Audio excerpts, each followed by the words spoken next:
What's up, guys? This is Travis and Jon from the Squared Circle 101. We've got a great show for you this week. We're going to talk about Raw, a little bit about TNA, which was in Wembley Stadium. First time ever. Let's get to it. Let's start with TNA and Wembley, because we saw a very strange tag team match, Samoa Joe and Magnus versus Crimson and Morgan. There was a coin flip before the match where the team that won the flip, both members got to be in the ring at the same time, and the other team had to go by traditional rules. Of course, Magnus and Joe won the flip, and they ended up winning the match. The interesting thing about the match, by the way, good match. Joe and Magnus know how to work. They need to do more with them. But anyway, and I'm starting to see them as a good tag team too. But anyway, the thing that was amazing about was Joe and Magnus were the blatant heels, and Crimson and Morgan, big baby face tag team. Of course. Morgan and Crimson got booed out of the building. Joe and Magnus, if you didn't know any better, you would think that it was Austin 316 in 1999 all over again.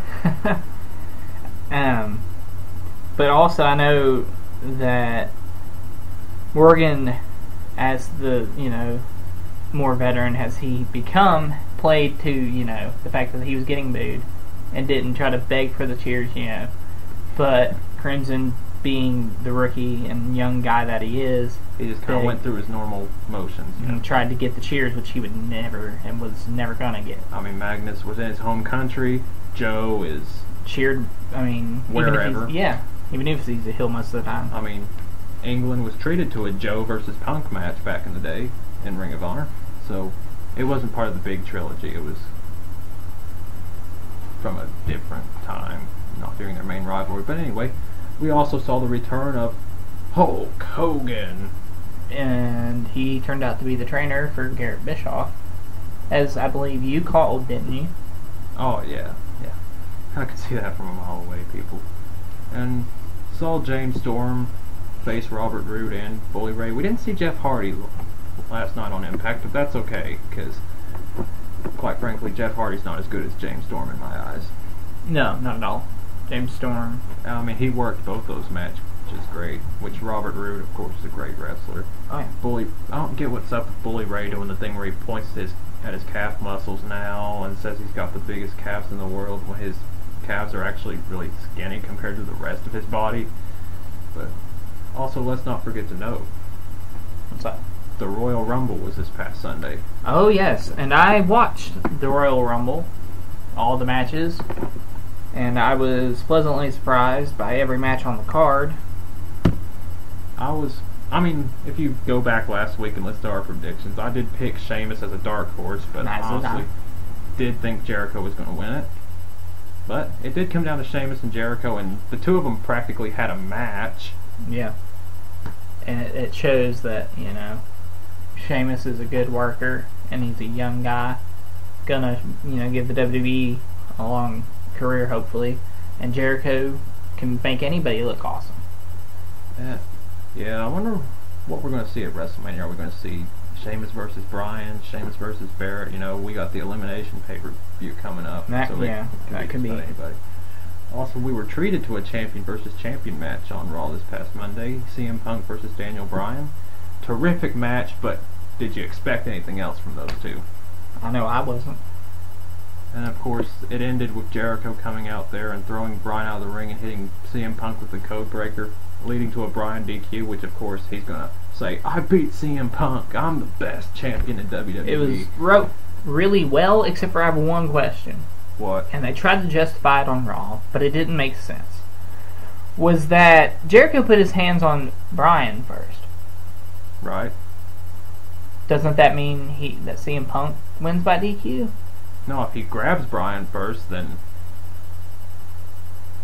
he grabbed him and threw him, that's he attacked Bryan, so they're not going to DQ Bryan for getting attacked by Jericho. Then why doesn't every heel ever get attacked by somebody at the beginning of a match just so they can slither their way out of it? That's just weeks, you know what I mean? I see what you're meaning. Yeah. CM Punk did take the brunt of the attack, but by technicality, Bryan did get assaulted first. But So I mean, yeah. either way, it was good the way they wrote it out, so that Bryan now can brag about beating CM Punk, even though he didn't actually beat him himself. And plus, we got the seeds planted for Jericho versus Punk, which we can see coming a mile away now, and will be a amazing match. Now, other news from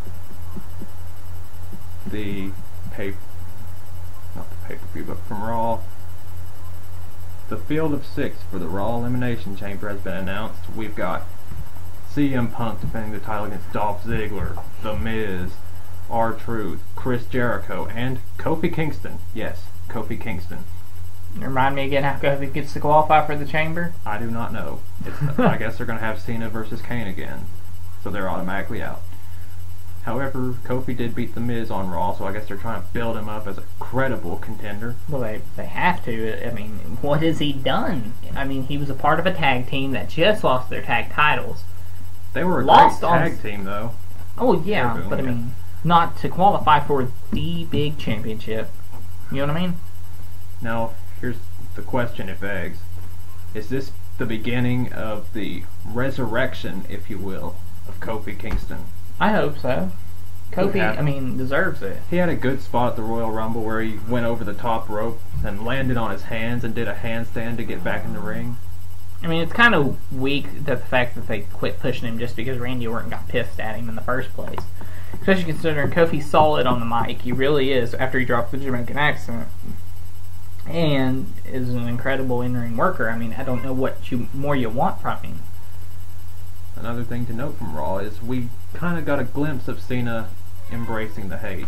He used to steal steps and beat Kane. He wanted to get a party started in here, as he put it. So he's kind of embracing the hate without realizing he's embracing the hate. So who's winning here? Kane, Cena? Who's keeping score? Exactly. And at this point, it doesn't matter, because at least what he's doing now is entertaining compared to the same old Super Cena crap. So I'm fine with where it's at. I just think there's one more thing from Raw we need to note. And it's probably one of the biggest notes. Triple H was in the ring to fire John Laurinaitis as expected. We talked about it last week. Absolutely. However, while he was in the process of it, he was about to wish him well in his future endeavors, but then all of a sudden, you hear a gong, lights go out, and of course it guarantees a big pop from any crowd. Oh, yes. The man walked out there. The Undertaker walked out there. Not to Johnny Cash. No. Graveyard Symphony is what he used to come out there. Even though I personally enjoyed the Johnny Cash, but... It's not iconic. Just saying, I enjoyed Johnny Cash. And, you know, Undertaker stares at the WrestleMania emblem. It's kind of shades of last year, does his cutthroat gesture, and Triple H just brushes him off, walks out of the ring, leaves him hanging. So, where's this going? Is Triple H afraid of the Undertaker, or is he over the Undertaker? I'm thinking he might think, oh, I beat him so bad he had to be carted out last year. I pretty much beat him, even though he got the W. So, you know, could that be it? It's going to be interesting to see where this one's going. Especially if the match ends up being Triple H versus Undertaker. It's going to be an interesting way to see how they put the match forward. See how they build to that match. Alright, I want to talk about, while we got time, to talk about the Rumble, since I actually was able to watch all the matches, which is the first time in a very long time for me. The first match I want to talk about was, of course, the Punk Ziggler match. No surprise there about how good it is. Yeah. How good it was. I thought they cut it kind of short. They should have given it at least a good 20 minutes to work, but nah. I mean, but the match itself was really well worked, and you know, you could see the ref bump coming, and it was perfectly fine. And the way that they had it play out, that Punk had Ziggler beat 3 times, and because Laurinaitis was trying to get the ref up instead of counting the pin himself, you know, that built good drama. And even Ziggler had Punk pinned, and Punk reversed it into another pin. And then finally, you know, the ref gets back up, and Ziggler hits the zigzag. Punk stays only down for the 2. And finally he beats him. And then Laurinaitis comes in the ring, which I didn't understand this one at all. Slides in the ring and counts it along with the ref. And he only counted the last 2 anyway. Probably to help save his job so that he's not being biased and trying to screw Punk over. I just thought it was a little silly. But yeah, it is kind of silly. Also, the Divas match, which was one of the unannounced matches, was also a very good match. I mean, for the Divas. I mean, Yeah. for who was in the match. Kelly had a big dive off the top rope onto all the, heel Divas. Of course, there was a lot of, of them to catch her, but it didn't matter. It was a nice spot for her, Yeah. Which, of course, the heel team picks up the win, and Beth Phoenix gives all the heel Divas the cold shoulder. I love Beth. Speaking of Divas at the Royal Rumble, there was a huge return in the Rumble match itself. Oh, yes. We had the return of Karma, who... Actually, I was going to say Road Dogg, but... Well, I was going to go with the Diva first. I mean... Road Dogg is the Diva. We had a couple of returns in the Rumble, and the Road Dogg, the Great Khali, Karma. We had all the announcers in the match. That was kind of weird. It was funny that Karma threw Hunico out like he was a sack of yesterday's garbage. Mm-hmm. And she hit her finisher on Ziggler. Which he's the selling champ of the world, so it looked perfect. And we saw the return of Jim Duggan. Yes, it was nice to see. And we saw a great hometown reaction for Randy Orton. Absolutely. However, I don't know if they did it on purpose to get Jericho a little heat or not. But they had, as soon as Randy eliminated the Big Show, they had Jericho instantly throw him over in a non-very... I'm trying to think of in a very anticlimactic way. So I don't know if they did that on purpose or not, or didn't think about it. And of course, it came down to Sheamus and Jericho, and Sheamus won by hitting the Brogue Kick onto Jericho when he was on the apron after mini skinning the cats from Jericho. Sheamus also had a few of those moments where he just hangs on. Didn't exactly skin the cat by any means, but it was, they were nice. It wasn't very, very good, last 2 men in the Rumble. You know what I mean? A lot of the time those can be not very good, but that ended up being, almost like you said, a match. Yeah. I think that was kind of like one of the first times they really pushed the last 2 men thing. I think this year's going to take the tradition of, well, except for last year, because Santino Marella was one of the last 2, and we knew he wasn't going to WrestleMania in a title match. Oh, yeah, I remember you talking about this. Go ahead. It's the tradition of the last eliminated guy and the winner both going on to have title matches. Somehow the other guy ends up winning some match on the way, or weasels his way into something, or however it happens, but it usually happens. And I was thinking about that as I was watching that. I was like, oh yeah, well, Jericho's going to be there for the other title. John's, pattern holding up. My theory works, boys and girls. And then one more match that I want to talk about was the Steel Cage match.